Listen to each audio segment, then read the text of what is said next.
Good morning. My name is Priscilla Nyananto. I am here with you today for a talk on a new day for social reform. We are working together towards a whole new world of social reform. On this program, we'll be discussing gender equality or gender justice in our societies. Our conversation will cover sexual gender based violence, identifying root causes, and seeking ways to address that and related issues. By harnessing healthy and generally acceptable traditional values, systems, and practices, healthy religious values and practices, as well as practical global values and systems for women and girls' equal rights. We hope that such conversations will contribute to change in mindset and attitude about women and girls' human rights and lead to a shift in our culture of impunity. We're going to be discussing, we cover different thematic areas. But today, we're going to be looking at reframing the narrative on around sexual violence from an trauma informed perspective. So we have Miss Marion Combs. She is the news director for BLCK Press, a multimedia newsroom based in the Twin Cities. Combs reported on Minnesota arts and culture for more than 20 years. She is best known for her work as a reporter, producer, and occasional host on NPR News. There, she won multiple awards for her reporting of sexual abuse and harassment in cultural institutions. In 2000, she was named Journalist of the Year by the Minnesota chapter of the Society of Professional Journalists. That same year, she resigned from her job at NPR News in protest over the mishandling of a story involving survivors of sexual abuse. Combs is a 23-year veteran of NPR News and was named, as I said, Journalist of the Year by the Minnesota Society of Professional Journalists for coverage of sexual abuse at the Children's Theater Company. We are so honored to have Miss Marion Combs in our on our platform today. Thank you for joining, Marion. Oh, Priscilla, thank you for having me. It's my honor. Okay, so before we go into sharing your, you know, great and vast knowledge, I am so intrigued by the fact that you were honored in 2020 and then you resigned Mm. because of a story. Like other people will savage that experience. Um, I mean, sit in with that experience and enjoy the moment. So what happened? Why did you resign? Just because of a single story? That's a really good question, Priscilla. And if it was, I think it was that story, but it was also with how that story was handled and what that implied for future stories, too. I had been working for several months on a project about uh, looking at the treatment of women by somebody who worked for a sister radio station. So it was under the same management. And I felt that I had what I needed to show to go to print or to go to broadcast with this story. We had a lawyer who vetted it and said that yep, that the material I had and the witnesses that I had um, collected information from and who had given testimony about what they saw and observed was enough. And but my editors didn't feel like it was enough, or at least said they didn't feel like it was enough. But when it came down to it, they could not point to what it was they felt was missing. And when I asked them, they encouraged me to shelve the story. And when I asked them what we would tell the women, the 7 women at that point that I was working with, who all had stories of abuse by the same person, they didn't think we needed to tell them anything. They didn't think we owed them anything, um, which flies in the face of what many people now know about working with victims of trauma. And uh, so they not only did they resist reporting a story that would make them and their bosses uncomfortable, but they also didn't seem to recognize the consequences of their actions more widely, um, and seemed to not take the story seriously. So I felt that I could not just sit there and wait. They were constantly sort of suggesting something that would delay the process even further, and didn't seem interested in pursuing it. So I, at that point, said, I don't have confidence anymore that this is going to go where it needs to go. It feels like they're being influenced by what their senior managers are telling them, and they're working from a place of fear rather than from a place of integrity. And so that was when I decided that in that instance, I the best thing that I could do was to leave and in such a way that drew attention to the matter, so that maybe that could signal to the community that I the decisions being made there were not in the best interest of the community. Yeah, But it's not like they were being made in the best interest of the newsroom of the company. the company. Yeah. So I had read a statement put out by the company after a resignation, and but before them, I had gone through your Twitter feed, you know, and I was reading and I was like, this is so brave.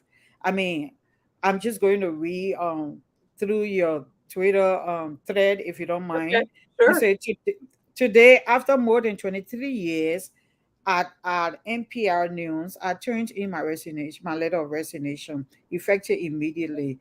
Here's what it said. And then you go on, you say, I've spent the past 2.5 months investigating allegations about the conduct of a DJ at our sister station mm, at the current. In that time, I gathered testimony from 8 women who say that he sexually manipulated and psychologically abused them. Their experiences span 15 years and describe a man who preyed on younger, sexually inexperienced women. These women encountered it while he was working at other local radio stations. They are concerned that he is now using his status as a DJ at the current to attract and further torment young women. I also interviewed the directors of a summer church camp who told this DJ he was no longer welcome to volunteer there because of his inappropriate behavior with teenage girls. I found out that in June he was fired from another job where he worked with children. That organization is now conducting an investigation into his time there. I wrote a story draft and my editors presented it to our legal counsel for review. The lawyer judged the story to be compelling and well sourced with great supporting documentation. She saw no legal threat to NPR News for airing the story. Despite this, my editors have failed to move forward on the story. They have countered that the DJ's action were, for the most part, legal and therefore don't rise to the level of warranting news coverage. They described him as a real creep in court, but worried that airing a story about his behavior will invite a lawsuit. While the editors have not gone so far as to cancel the story, they have shown such a complete lack of leadership that I no longer have any confidence they will handle the story appropriately. It took 2 weeks to get them to even look at a second draft. All this while the DJ remains employed at the current. This is not the first time in the past year that our newsroom has gathered and then neglected a woman's story about of abuse. For many of these women, it took more than a decade to find the courage to speak up. When they eventually did, they put their trust in NPR News and me. In my mind, by dragging our feet and sending an implicit message that their cause is not an urgent one, we are as good as silencing them. I cannot accept this course of action. I'm resigning to show my continuous support for these women. Their stories matter. Their trauma is real. And the issues their experiences raise are relevant to all women as well as all parents. And you go on whether they are news anchor or music DJs, are public figures and communicate what our organization stands for. They must be held to a higher standard than simply obeying the law.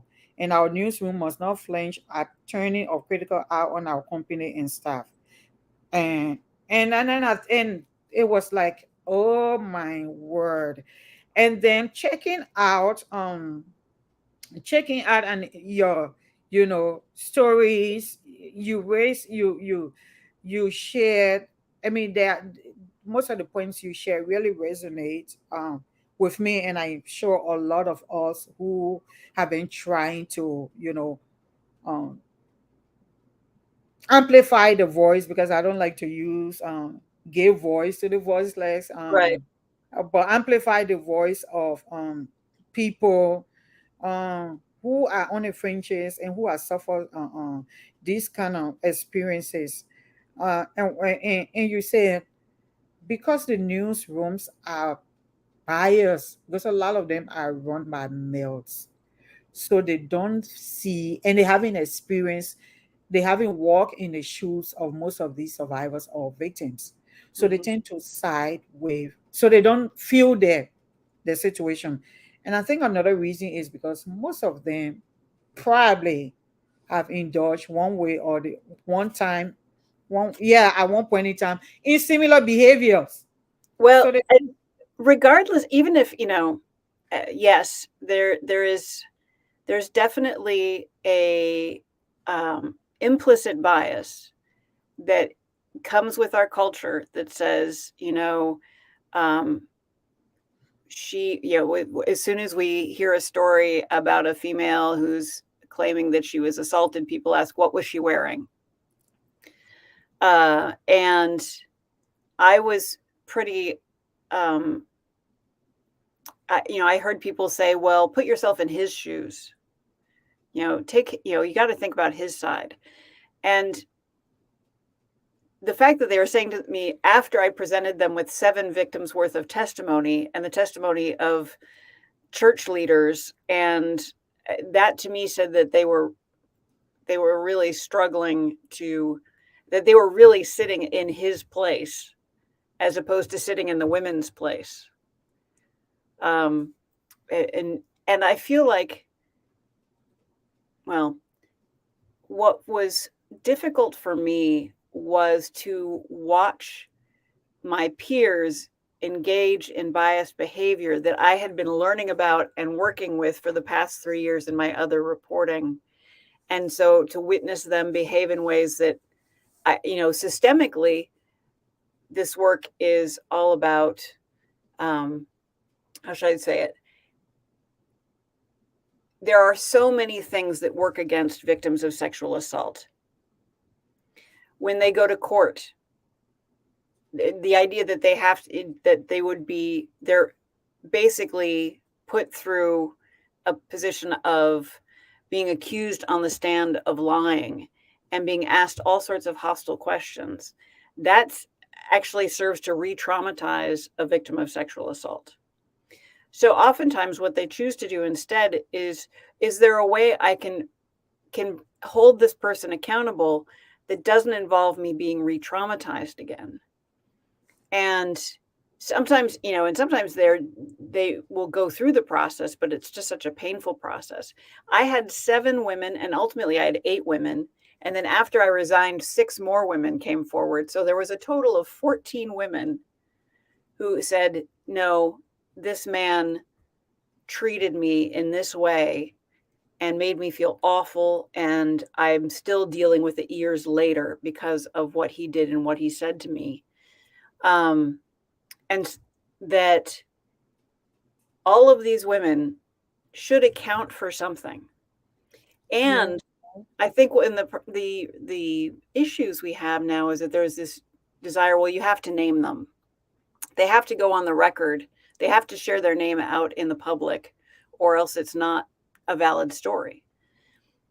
And the truth is, if a woman who is a victim of sexual assault puts her name out in the story, which also names her abuser, she is then tied to him via search engine on the internet for the rest of her life.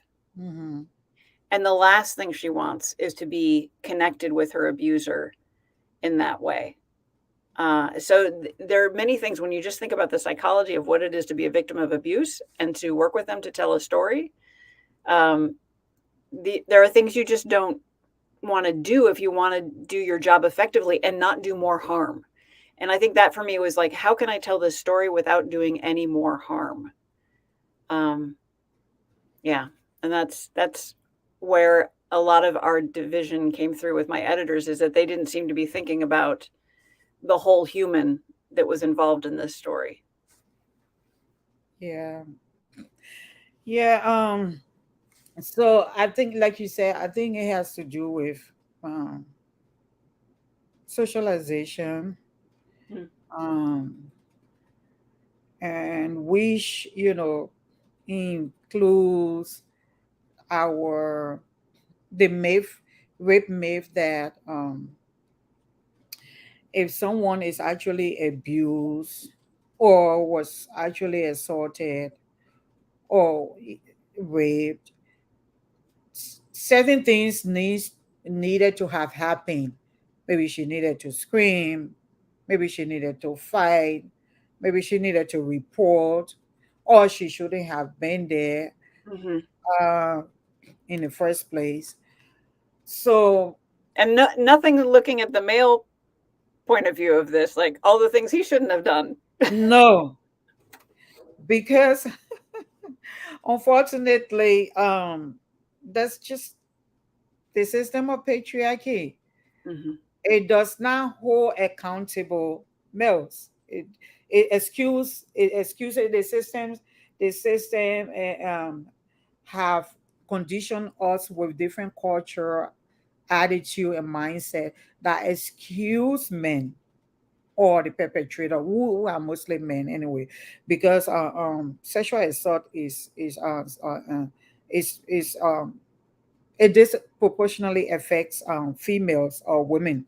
Mm-hmm. So we are in this culture where men are, you know, essentially excused for anything bad. Well, So I wouldn't say anything bad, but I would say that when you have a system that is, I mean, and rightfully so, it's a good court system to say you want, innocent until proven guilty, for a whole host of crimes. I mean, that's a good system to have in place. But when you're dealing with sexual assault,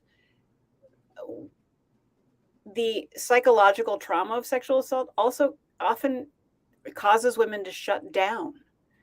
And so the last thing they're going to do is go immediately to the police station to say, please gather evidence off of my body, and so that we can that we can prosecute this criminal. No, they go home and they cry and they want to take a shower and get this person off of them in every way possible. And they don't feel like talking to anybody. And it's often years before they can come around and say, no, this happened to me.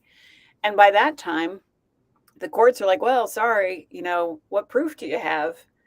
So it's a matter of reconstructing something that happened years ago. And at that point, you're going to friends that they told in confidence, or, were there any witnesses, or is there anybody who's willing to testify at this point? And that's very difficult to do. So sexual assault is just a terribly hard thing to prosecute in the court system, and serves to re-traumatize victims of sexual assault. So, and I think that's why oftentimes, especially if they find that they believe they can trust a newsroom, if they have a trusted media source, they're going to go to that media source and say, please, can you do a story on this? Because I can't go through the trial process, but maybe you can affect change by calling him out. And there are a lot of journalists, there are a lot of newsroom debates about what journalists should be and or do. Um, and the argument that this one particular guy who is being abusive, well, you know, he didn't break the law. Well, actually, one of the accusations were that he did break the law at one point, but they didn't want to put that in the story because they felt uncomfortable about it, even though the lawyer said we could. But even if you're not, you know, he was. There's a difference between somebody who is a person in power and your average guy on the street.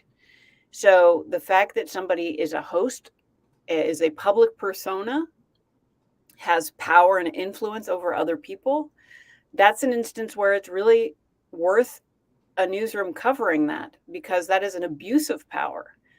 And my understanding is that great journalism is all about holding power accountable, holding people in power and institutions in power accountable, and amplifying, as you said earlier, the voiceless, because sometimes they don't have any other way to try and change the system. So yeah, I think it's really interesting that there are people who argue, oh well, we can't do that story, but there are people who will do the story if it's got all the gory details that makes a lot of people click buttons, that they're excited to tell the story because it's tawdry enough that it'll get the attraction. But if it's a difficult story, then they're not as interested in covering it, even though the difficult stories are the most important ones. Yeah. Yeah, I've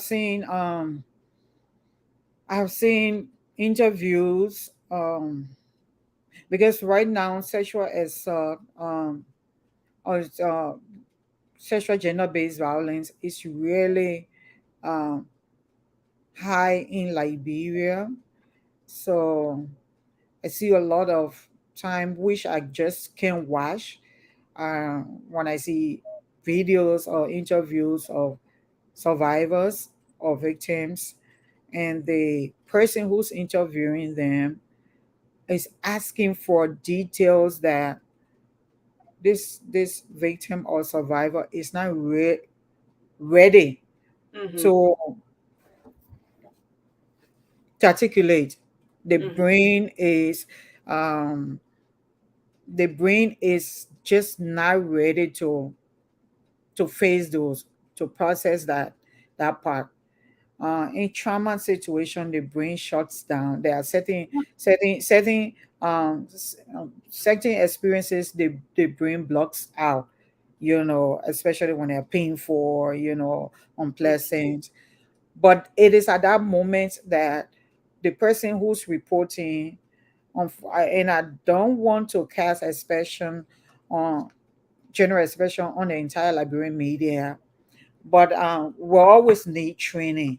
We always need training. I remember after the war, we did a lot of training, and I was fortunate to have been a part of a lot of trauma reporting on trainings. So I'm hoping that some donor organizations will get involved, or CSOs will get involved to start training on journalists, especially young journalists nowadays. That people just got access to smartphone, they just go out there and they start interviewing survivors or victims, and they're asking them, "Talk now." Yeah, explain it now. Then what he did, like when I was watching, and you could see her struggling. She didn't want to. She or either she couldn't remember, or she just couldn't bring herself to saying. But he kept saying, the people want, yeah, start Mm-hmm. now so they will help you. The people, and I was just triggered, and I just couldn't continue watching it.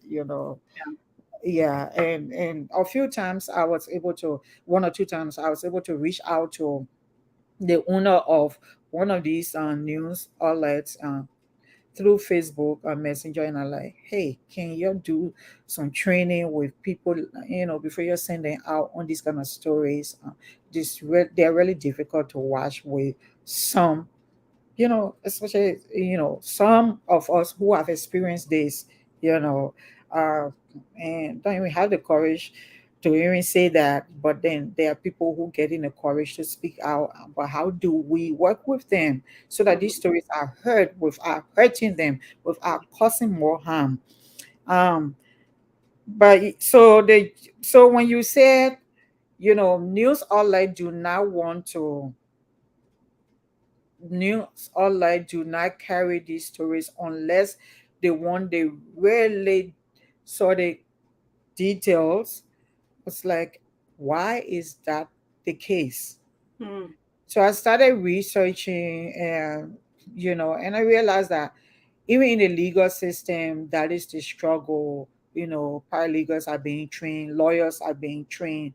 They keep calling on advocates, keep calling on the system to train these people in the justice system who expect certain reactions. Like there are certain things they expect from a victim in order to be able to find their cases credible. Social expectations to conform to the stereotype of what real or ideal victims look like mean that women who are sexually assaulted are expected to do the following: offer physical or verbal resistance to unwanted sex, which sometimes happen with someone that the victim or survivor knew so well and Hmm. didn't expect that they will, abuse them or mistreat them like that. Yeah. And they expect, so some of the social expectations are expressed that the survivor should have, victims should have expressed clear or explicit non-consent to unwanted sexual contact, discontinue contact with the person who has been inappropriate sexually or has assaulted them, and demonstrate perfect or near perfect recall, Hmm. including a consistent and linear narrative of what happened. And it's not Yeah. possible Yeah, when it's like calling it's like the perfect victim, the myth of the perfect victim. They yeah, have to have been, and goodness knows they will find anything in your past if you've ever done anything wrong, and they will use that to hold it against you to say, well, basically you deserved it because you're not the perfect victim. And that's really that is something that absolutely needs to change, is this notion that um, and also the idea of not being having any contact with the person who raped you afterwards. It might be your uncle, and you're supposed to just like cut out. You are told you need to behave in a certain way in a certain family dynamic. There are many yeah, situations when that's not going to happen. yeah, yeah, yeah. Or So if you're in now, a relationship where the person is repeatedly manipulating you, abusing you, and then convincing you it's all your fault, which yes, happens repeatedly. Yeah.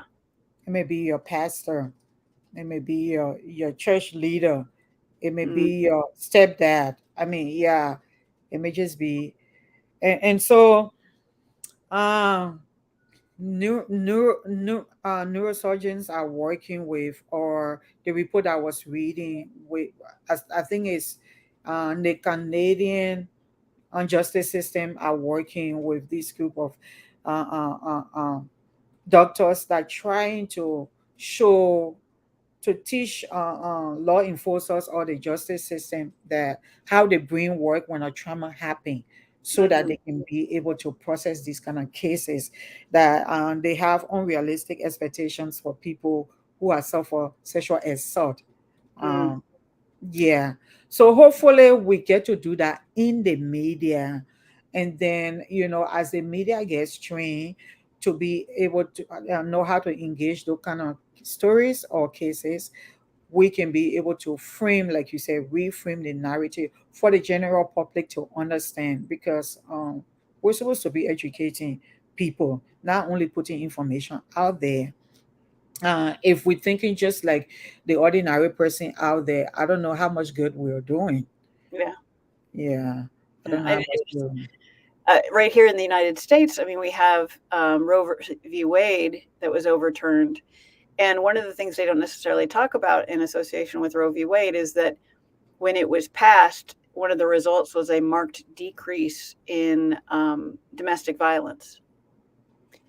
And so it follows that with Roe v. Wade being overturned, we may be on the brink of seeing a lot more domestic violence. If you have more kids than you were really able to take care of, there's more stress in the family, or having a child and the, the parents feeling like they're sort of trapped together. Um, there's a higher likelihood of domestic violence, and some of that will be sexual. Yep, Yeah. Unfortunately, women will be disproportionately disadvantaged because they get trapped anyway, um because you have to be pregnant, and then afterwards um you don't even get to work if you have to stay home and take care of the most of the time the partner in a relationship that make the sacrifice to let her career go or school is the mother. Hmm. Yeah. And then while she's trying to recover from that delivery and taking care of the child, and like you said, uh if there is imbalance in power dynamics in the relationship, she gets pregnant again if she doesn't have the economic power to negotiate the terms of sexual activities. Hey, use condom. He says no, Right. and rapes her or sleeps with her. And then there are some of them who do shedding, remove the condom in the middle of sexual encounter just to get a woman pregnant and keep her trapped in this cycle of abuse because he doesn't want her to leave. So yeah, so going back to the kind of expectations that are just wild. Was I was watching one of the interviews. So we had a situation where someone accused her boss, so it happened in Liberia National Police, of assaulting her, sexual assault. And then the victim herself, having gotten to the place of, I didn't see her doing granting a live interview, but it's her sister was explaining it, and people are commenting on it. People are asking, but she's supposed to record it. But did she shout? But did she record it? And I'm thinking, oh my God, somebody is being raped, and they tell the rapist, hold on, let me grab my phone. I need to record what you're doing to me, and because I have to report it later. Do we really think through some of the things that we say, we put out Yeah. there? you know Yeah. so I mean, it's just crazy, just crazy.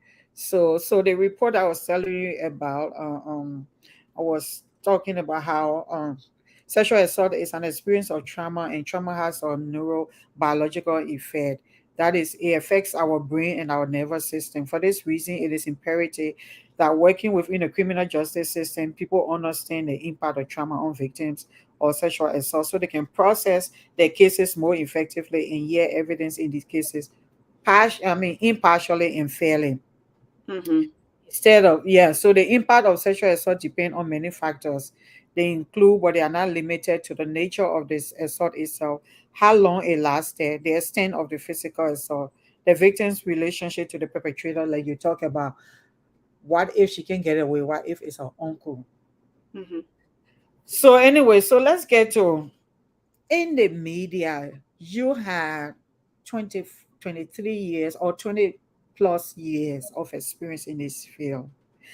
And we, when we were communicating before, I learned that you had said that you were working on this manual, but then I think today, this morning or earlier, you told me, oh, I decided there are others who have already done that work. Rather than duplicate the work. Yeah. What? So I was working on trying to convey the best practices for reporting on victims of sexual assault. Like there's some very basic things you can do. Like you never question the validity of what they're saying. You never say, well, I Are don't you believe that sure? because yeah, it's like, no, you say, okay, how can you help me to prove this to my editor? My editor is going to be questioning this, and so what can we do to back this up that will convince him? So it's like that way you're on the side of the victim. You're presenting yourself as like, I don't distrust you, but I have to take this case to somebody else. So help me to make the case for you. And then that's when you start going through old journals and old, messages on your phone. If there's anything I can tell anybody with, who's been assaulted, if you, sure, I understand you want to like sever all communications and block them maybe on your social media, but before you do that, screenshot, take photographs of everything, of all your communications with them, because that's useful evidence later down the road. So the idea of, putting me in contact with somebody who you knew at the time and you confided in, and for them to say, yeah, 10 years ago, she told me about this event and she was wrecked by it.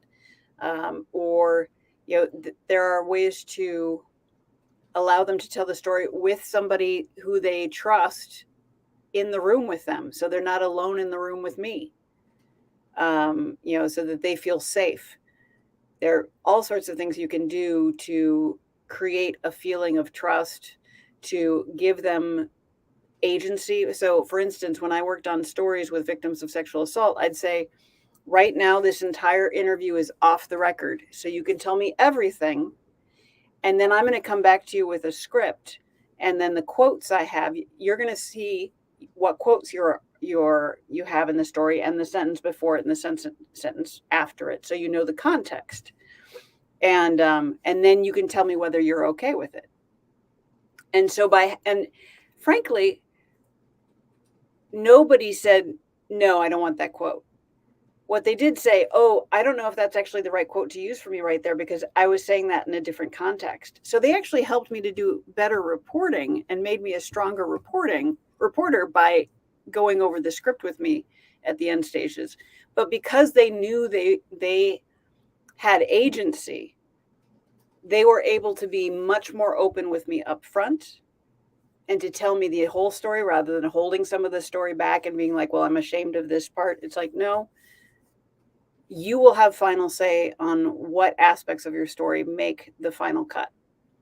And oftentimes the things they were worried about didn't make the final cut for other reasons. It's more a matter of what you can prove and how you can say it. So really it's about building trust and saying, and you're not, I, it's interesting. People think, oh, you must be an advocate for the victim. I'm not an advocate for the victim. I'm an advocate for the story. And the story has to be as compelling as possible. And it's in my best interest to have a really good relationship with my source in order to tell the best story possible and tell the most accurate story possible. And this, what do I want to say? This is a process that it builds a lot of trust, but it also takes a lot of time and a lot of energy. And frankly, newsrooms, they don't have that much time anymore, and they don't want to take a lot of energy on a story that's difficult. They're strapped, they're losing reporters, they're tightening their belts. The economy is down, and so I think newsrooms need to look long and hard up front at whether they are capable of doing the story right. And if they're not going to do it right, then they shouldn't do it at all. I know. And that is where I feel like newsrooms as a whole need to be trained on what constitutes the right process for interviewing and reporting on sexual assault. Because you have one person who has one knowledge of how it works and another person who has different knowledge and what they believe, and you are not coming to the same agreement, then it's everybody else who suffers as a result of that. The story suffers, the victims suffer, the survivors suffer. And that's another thing is, like, in terms of naming people, like, some people want to be labeled as a survivor. Some people want to be labeled as a victim. Victim, yeah. And Until we can get to that place. yeah. And so that's another thing. Is like, how do you want to be identified? And some people are willing to they want people to know their story. Other people don't want anybody to ever know that it was them that this happened to.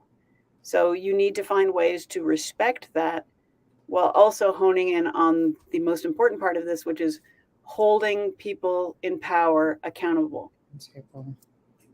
Yeah. Yeah. Yeah. So most times I hear from, so sometimes when I reach out behind the scene to some of these people who and I know I believe that they have good intentions when it like, oh, we're just trying to help her to put her story out there so that she can get support, uh, to be able to go to hospital, because our system is such that you still have to pay for your own treatment. Now you get assaulted, you go through the health system there, or whatever you need, even to go to the police, you need money to do that. So some of these reporters say, oh, we're just trying to do it so that people can watch it on Facebook, or so people can hear the story and be able to make donations. And yeah, I know. So they think that they're trying to really get help for the survivor or the victim. And Well, it all has to be, if you're working with a victim, survivor of sexual assault, I mean, the first thing you do is ask them, what do you want from me? And how, if you're not the newsroom is a separate relationship. This sounds like people who are just trying to advocate, what they think the person needs. I mean, Uh, they are journalists, or journalists. they're all out there. Yeah, they're all out there with with. It's always on Facebook or Mm, different media outlets. And this is Liberia I'm talking about. Like, yeah. seriously, we are at this place with with gender based violence, and almost all the time you see all these little recordings and videos all out there. Sometimes they will even have children, Marion. Like, someone sent me that to make it a part of my one of my presentations a few weeks ago. And this child is sitting there on the dad's lap.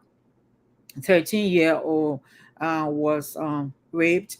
And then they're like, you need to talk about this something, and then just do it in an introduction of the video. Like, no, I'm not showing a child face with something like that. Oh, the face is covered because they have this something like this on her Mm, face. Like, no, mm, the dad face is showing. I mean, what do we have to be putting children out there, yeah. you know, because even without setting her on a dad's life, the fact that you say Mr. Johnson's daughter was raped, Mr. Johnson has one daughter, she still gets identified. Or he has three daughters, and the 13-year-old was raped, she still gets identified. We I don't like to do stories that are going to stigmatize survivors or victims. And also in that case, you also have to wonder, like, who is controlling this setup? Is it the father who's really wanting to put this daughter out there, and so that they can get money to, support that poor child? I mean, so often victims get re-victimized in the They wake. do. Yeah, They in the do. wake of things, and that's unfortunate. And in these cases, I'm not sure, but I want to. Most likely, I want to believe that is the reporters, people out there think that, oh, they just getting the big news. They just want to put something out there that is just outrageous, as sexual abuse. Now that we have normalized the rape of women, the sexual assault of women in our society, that it's not news anymore unless it's gang rape, uh, or it's a child. Mm-hmm.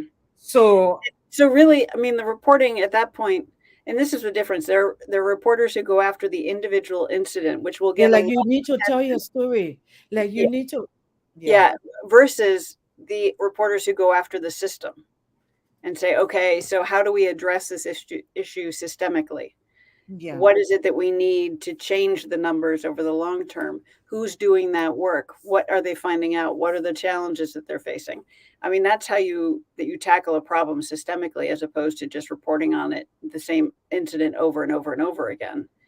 um, yeah, I mean, we've been reporting on shootings in America for 20 years, and that sort of journalism doesn't seem to be changing the results. I mean, if there was a lot more daily, day in and day out journalism about why people commit these crimes, how gun legislation might reduce those numbers, how, it's like you could actually have better outcomes. Those reports aren't as sexy as, so and so, 7 people died, but and people will click on horror and alarm much faster than they'll click on systemic change stories. yeah. but what do we need as a society to do better? And that's where Right. it's really interesting. There's journalism and the mission of journalism, which is, they say journalism is key to a healthy democracy. But then there's the capitalism of journalism that wants to make money and needs ad buys and wants clicks on page views, and that journalism has a very different you know Him you and how objective. yeah, how do you keep your mission straight when you have a bottom line that you need to account for? That's the real struggle, is journalism versus capitalism. Yeah. Yeah, and then for those on social media, it's more of um, I think the most of the time those that I see is more is so that's America case you just described. Hmm. But what I think is happening from in our community or in Liberia most times is the fame. People want to be famous. People want to just, they want more followers. They want be known out there. So they just will take any content, whether it's going to hurt the Mm, survivor or the victim or whoever involved, as long as they put it out there and it's them who put it out there, the page get a lot of hate or likes or right. whatever. They're okay. So there is this individual who does that, and I've been trying to reach out to him to say, hey, can we talk about because one time he responded to me and said, I'm trying to get help for these people while you sitting in America. And so a couple of times I tried to see whether we could talk off and say, hey, I know you have good intention, but as a survivor myself, that I don't know, I just can't watch your videos. They're too difficult to watch. So is there a way that we can go about this and trying to establish whether they're saying it true or not? Is there's just something that you don't understand how the brain works, like, Hmm. or seemed like you don't understand because you haven't experienced. You may have experienced your own trauma, but it's traumas are different. So can we really talk about something like that? And it's just like some of y'all will just be, and some of us are helping these people. So that's just, but he has a lot of followers, because people are watching and then they are making reckless comments like, "But let her look at the camera now." But what she can talk, and, oh, but first she said this and now she's saying this. And Hmm. they don't understand that most common ways that victims react to sexual assault are, are are the ways that people don't understand. Women experience sexual assault may not always be able to make decisions to protect themselves. Sometimes they'll freeze because they'll be like, but why you went in his room? you know there was this case about a little girl say it was raining and she was running home, and then he said, hey, why you running in the rain? Come and stay here, under my roof and wait for it. The next thing, he sends her in his room and say, go and get me this something. She goes and he locked the door and just drug her. And it was like, but why you went there? Okay, she just said he there was something like that, or there was this case of she being stranded and a guy offered to give her a ride from Kakata, but then instead of taking her home he took her to his place. But when you were going there, why you didn't shout? Okay, but why you got in the car? I've you heard so know many of these stories. Yeah, and it's just like there's never the question of like, why did the man do what he? do what It's he like, did. why aren't we focusing any of attention on the perpetrator? Why is it always on the victim? Why are we always judging the victim? That's such an odd thing. Yeah, and the way the attention is, it's almost like the attention always goes away from the perpetrator. Well, I can't do anything about him, but I can judge her. Yeah, I can judge her. Like, why you not remembering? So I just really hope that we can, with all our good intentions, as journalists, we want to tell a story. We want the person to get justice, but sometimes it seems more like we just want to be the one to put certain things out there so that we can get people clicking on our videos. Mhm. And sometimes some of these people really not ready to talk. Something just happened. They are not ready to talk. And then to keep pressuring them. And sometimes people just don't know better. So you take the phone in front of them, oh, I learned that this happened to you. You need to tell your story. You're doing like you on the side.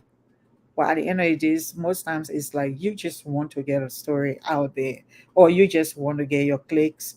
But then where does that leave the person afterwards? Mhm. Do you really understand the magnitude of the damage that been done to this person? Right. Yeah, Repeatedly. There was already enough damage done already, and then here we are and heaping it up on top of them again.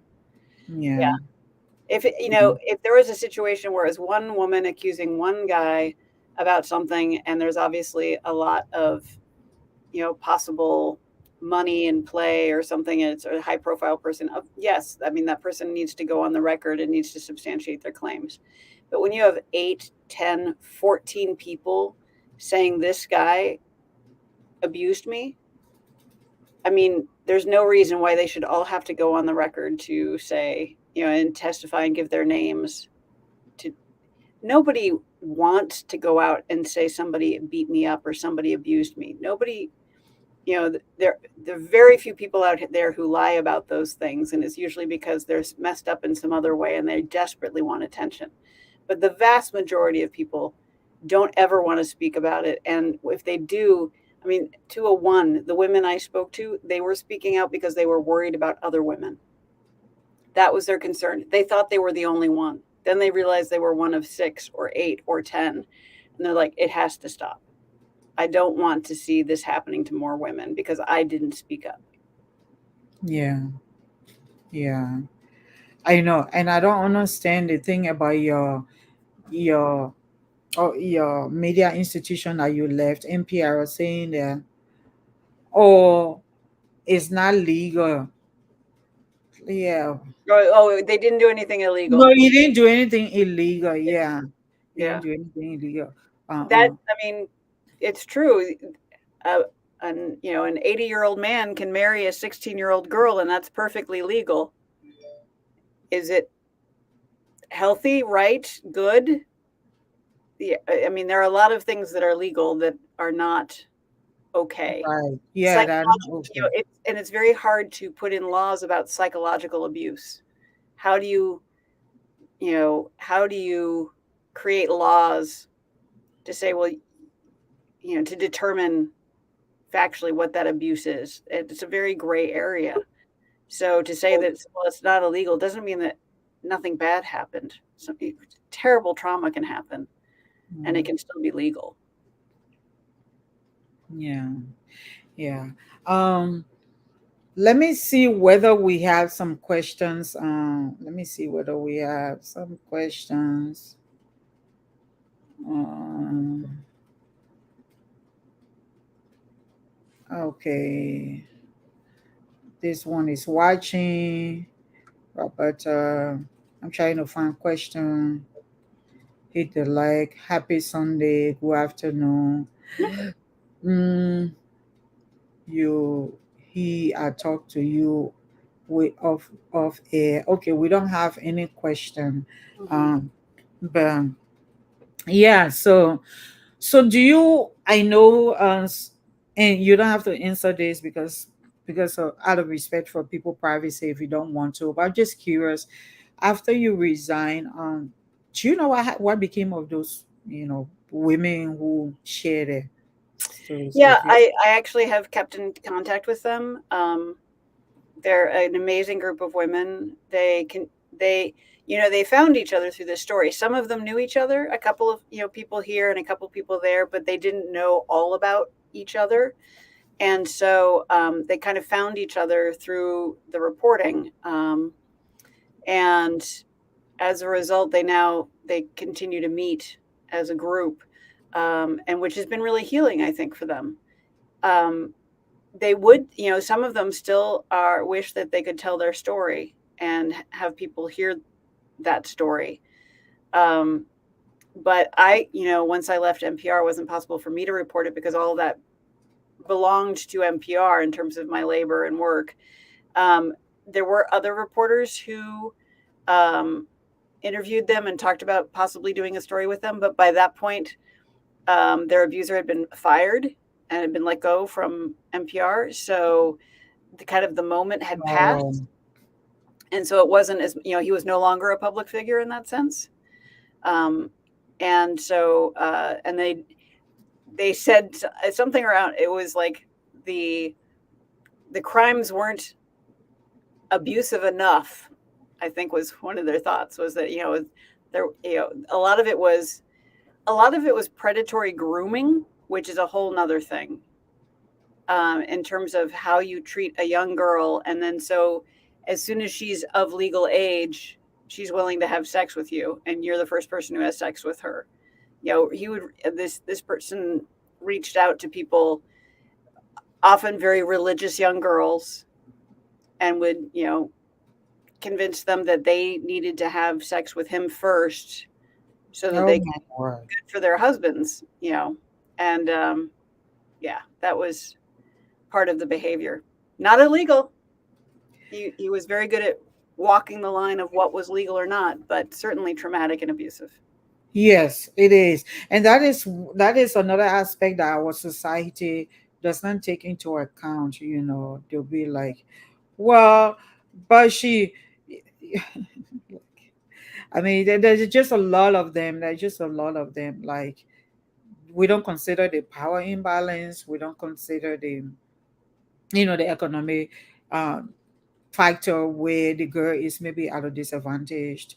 They'll be like, uh, and when I was talking about, maybe I didn't say it correctly, that no, men don't get blamed for anything. What does the point I was supporting is where we've been socialized to excuse men. Hmm. It's like, oh, but so there is a situation where this grown up, married politician, so he's well off in our society, he can afford, and having a relationship with this young girl and gets pregnant, and the whole thing blew out when um he wanted her to do an abortion and all of that. But then I get in calls with people calling me, you need to talk about this. These little girls, they can sit in one place. They just behind these big men. And I got two or three persons speaking to me like that. I'm like, so why is it the little girl going behind the big man? Why is it not the other way around? Why are we so upset? And I'm like, oh, these big men, I want to be exploiting these girls because of the economic, power over them, and things are tough in our society. So hey, girls, not really many options are out there. I'm not excusing girls' behavior, but why are we just squarely like, it is the girls' fault? They're too much for themselves. Why they follow these big men? Why they go after them? Who goes after the other? you know Yeah. Why are we tearing each other apart yeah. as So women? I I mean, mean, it's certainly there needs to be more um, mutual support for women. That's for sure. yeah, yeah. There needs to be. But hopefully, the work that you're doing with training, trying to. So now that you found out that other people have come out with a manual, are you providing training? I think you are, but Well, is it in the line of informed trauma informed reporting? Well, yeah, actually, what I'd love to tell you about is so now I work for an organization called Black Press, BLCK Press. And my boss is Georgia Fort, who's an amazing independent journalist who decided that she really needed to expand her newsroom. She's working on changing the racial narrative in Minnesota. And, we're the home of where George Floyd was murdered. And we have so much going on in terms of racial conflict that there's just a lot that needs to be done. So, and she realized that, you know, the best thing she could do with her resources was to help train a new generation of young women of color to be reporters.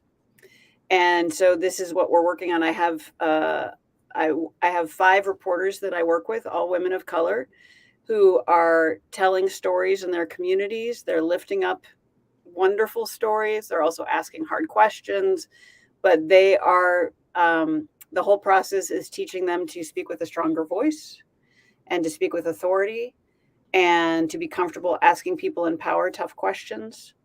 And they're just doing such great work. And so we feel that this is a key part of transformation, is because women of color are like the minority in newsrooms across the United States. I mean, it's majority white men, but and women, are minority in general, but far more women of color are minority. And so we see it as the best thing we can do is to train young women of color to tell the stories that are important to them, and that involves training on, working with victims of sexual assault and covering those sorts of issues, so that hopefully these stories will be told with a different perspective, same facts but through the lens of a woman of color as opposed to the lens of a white man. Yep. So Yep. Yeah, I read your work and I was like, yeah, I like something you said when you were being asked that, yeah, I mean, it's not about me. I'm training them, but they get to tell their own stories from their right. own perspective, so that, me being a white woman does not color their stories. It would Yeah. sound authentic from their perspective and their experiences. Yeah, Yeah. so as an editor, I don't assign stories, which is very different from a typical newsroom. We decided that, who am I to say what's cool and interesting to a 25-year-old Black woman? So she's going to tell me what 25-year-old, our 25-year-old Black reporter is going to come up with those story ideas. And they are I love them. They're great stories that I never would have known about and I never would have found. And I doubt any editor at a mainstream newsroom would have been like, "Oh yeah, I happen to know about this thing. You should go report on this." It's like, no, young people in the community have their eyes on things in a very different way and know about completely different things. So why don't not take advantage of that and let them use their expertise and their lived experience to tell really meaningful stories to their community? And we've already gotten great feedback from people who have heard the stories. Are like, these are stories I've never heard before, and they're really interesting. I'm hearing about organizations I didn't know about. So yeah, it's really been lovely. And the work is highly rewarding. The team is great, and we have high hopes for the future. We're trying to really build something that's transformational. We think about how we're seeding change, and that hopefully 10, 15, 20 years down the road, the journalism in Minnesota will look completely different. It'll be much richer and much more reflective of the real diversity in our community. Great, great, great. I like that. Yeah. Oh, yeah. And that's one of my, dreams, that stories, and that I've been trying to do. Even when I was reporting stories, the stories that don't get to be told, the ones that, normally people wouldn't be like, oh, I didn't know that, these kind of things are issues to make the news. Hmm. So I'm glad you're working with them, in that area. And then you said, we've been reporting, for instance, we've been reporting on domestic, I mean, gun violence, from this perspective now, and it hasn't been much different or make a lot of change. So now we're looking at structures and powers. So when it comes to this issue of reframing the narrative when it comes to sexual violence, um, I'm getting from you that your suggestion is, instead of focusing so much on survivors, why we should now be looking at the system. What are the policies in place? What are the kind of systems and structures, to address these issues? Yeah, exactly. Why do they work the way they do? How can they be better? Um, and that also is I mean, and newsrooms need to investigate their own implicit bias. They need to think about, why is it I'm choosing this story and not that one? Why is it I'm choosing to interview this voice for that story and not that other one? There are so many newsrooms claim to be unbiased, but they reveal their bias every time they make a decision, because With the they're choosing decision for one choices. thing over something else. So I think it's really important for people, for newsrooms, rather than saying, oh, we're not biased, to say, we have a lens with which we view the world, and this is what informs that lens. These are our values, and this is what informs our coverage. And that way, people understand, okay, I know where you're coming from, and I know why you're telling the story in the way you're telling it. And I think that's what Georgia does, is she's very clear about who she is and what she stands for. And as a result, her audiences trust her. Is Georgia Ford? Georgia Ford, yeah. So my boss, who's I just a follow lady, her, yeah. So her work.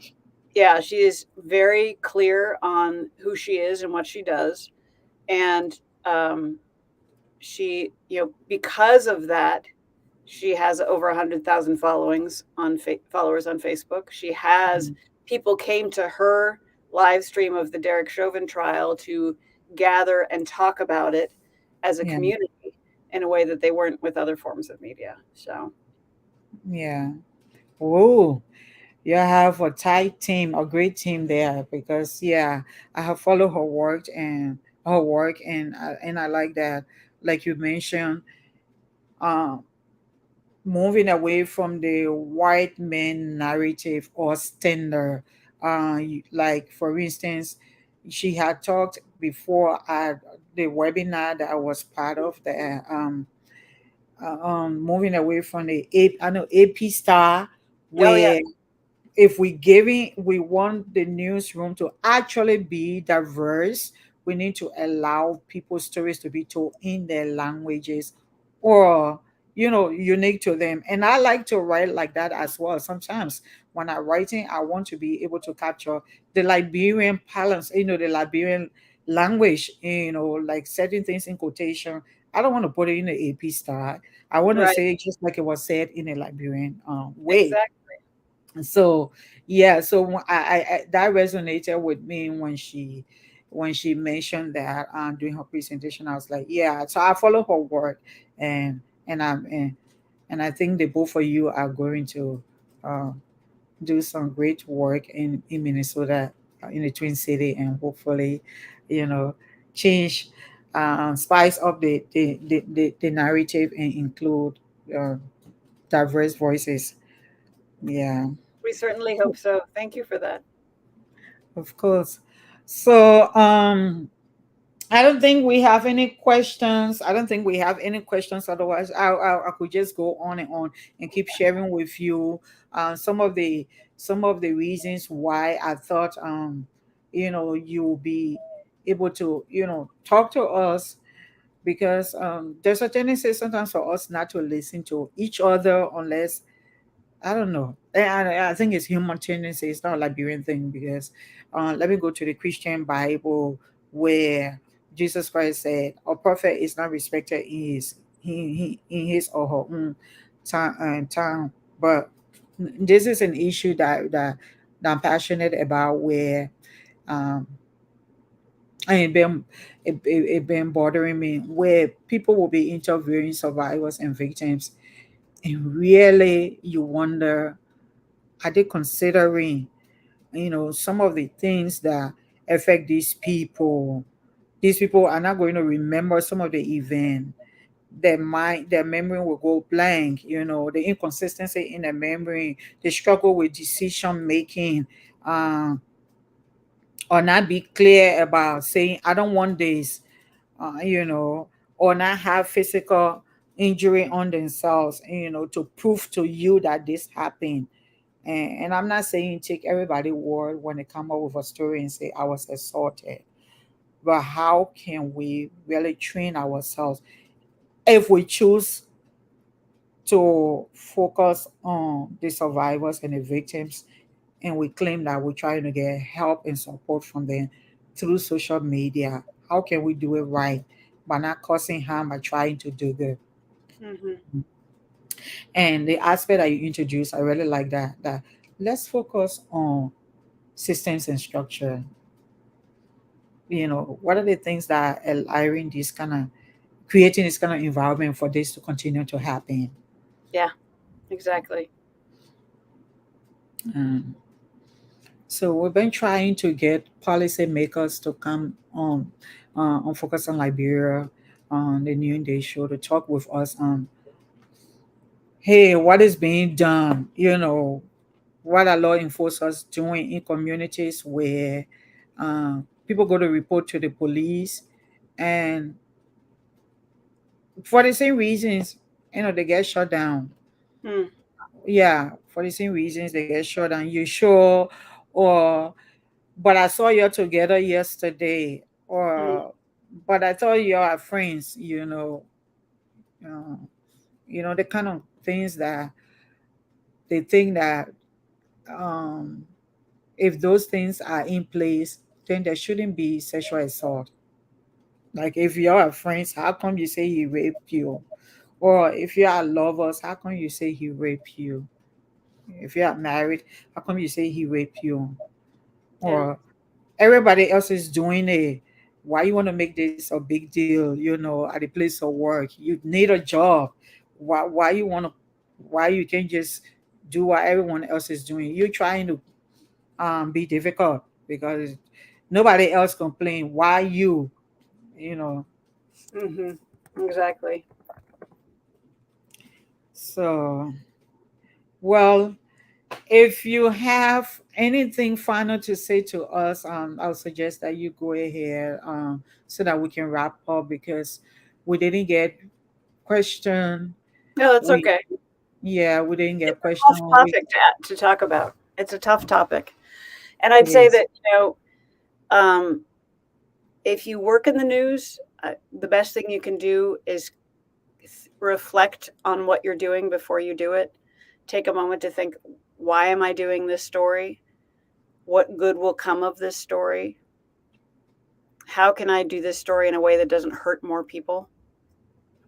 And yeah, and that also to pull back and rather than focusing on every little thing that happens every other day, pull back and look at, okay, what are the systems in power and how can we look at them and changing them in a bigger way to affect systemic change rather than just like, here's what happened today and I'm going to tell this a different version of the same story tomorrow when a different version of the same thing happens tomorrow.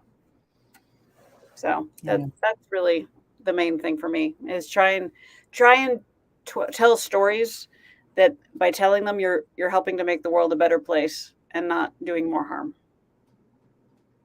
Yeah. Yeah. Someone just James Lumbell says, oh, I think I need to. James Lomber said, thank you, uh, guys, for the topic on a discussion. And I hope that you will be able to get on the ground to help train those people that are involved interviewing victims by establishing an organization to act in a professional manner. Hmm. Yeah, Yeah, thank absolutely. you. Thank you, James. And hopefully too, that's what some of us are really hoping for: change, change, change. In as much as we're trying to do good, someone wants to talk to me afterwards. I'm thinking maybe she has something to share that she's not prepared to share openly, but yeah, hopefully we will be able to, you know we'll keep talking. We'll keep trying to have dialogue with our professional colleagues on the ground. Um, let's be, trying to engage with the systems and structures that make this conducive. At the same time, let's take into consideration that when these things happen, something happened to the brain. Like in the aftermath of trauma, victims may make statements that appear to be incomplete or inconsistent. They may also seek to hide or minimize behavior they used to survive, such as appeasement, flattery, out of fear that they may not be believed or that they'll be blamed for the assault. All of these kind of things are part of what happened psychologically when someone is overwhelmed. So you have to really be trained to be able to do to avoid doing more damage to this person in the situation then already has happened, um, so that we can stop seeing cases like having children pictures taken or turn their back and take their pictures from the back. Like I don't understand why we really need children um, in the picture to tell that they were abused. But more troubling to me is too much children are being abused now. It's an everyday occurrence just because adults like us assault and abuse situation are just being normalized, and it's like, oh, let's move on to the next generation. So thank you for joining us today, Marian, and Thank you, I'm your Priscilla. ardent follower. I'll keep following your work, and hopefully, yeah, together we can all see the change that we want to see in our world I hope so. I hope so. through Well, thank our you so much, Priscilla. through our common profession, journalism. Hmm. Absolutely. Thank you, Priscilla. It's been a pleasure. No, no problem. Take care now. Bye bye. Bye bye. Um. Okay. Uh, is this guy there?